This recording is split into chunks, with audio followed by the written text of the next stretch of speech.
Commencer sur la délégation autonomie en faveur des personnes âgées et des personnes en situation de handicap, nous constatons une augmentation du budget de 2,67% pour 2019.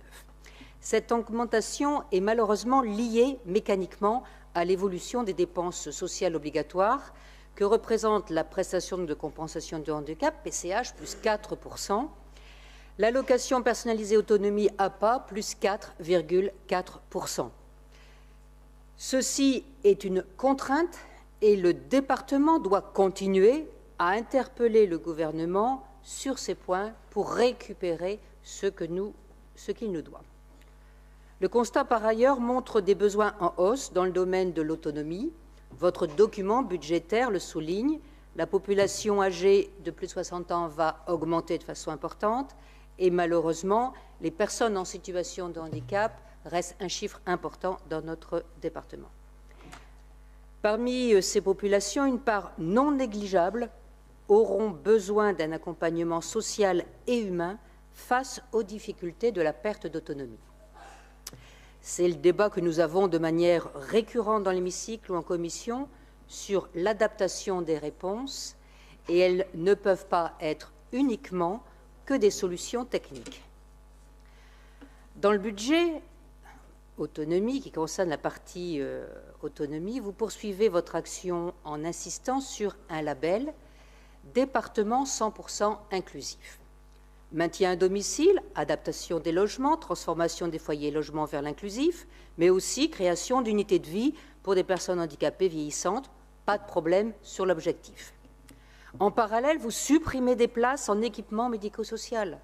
Là, nous ne sommes pas d'accord. Il ne faut pas opposer les deux.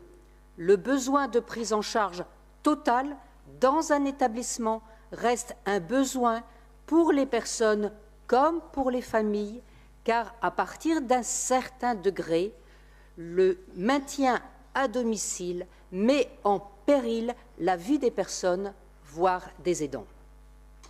D'ailleurs, cette question des moyens humains d'accompagnement à domicile a été posée lors de la réunion que vous avez managée, Madame Manarino, mais c'est vrai, il n'y a pas une réponse très précise à ce sujet. Les moyens financiers affectés à ces politiques, hors APA et PCH, restent donc trop faibles. Les équipements médico-sociaux avec les CEPOM auront une petite augmentation. C'est bien, une petite augmentation, c'est mieux que moins. Pour autant, cela restera insuffisant puisque 2018 présentait par exemple un taux d'inflation à 1,8%, ce qui évidemment pose un problème pour les établissements. Je vous rappelle par ailleurs les demandes faites par les professionnels, notamment des EHPAD, l'année dernière lors des grèves, qui interpellaient sur le nombre de personnel nécessaire dans les équipements, mais également sur les qualifications nécessaires.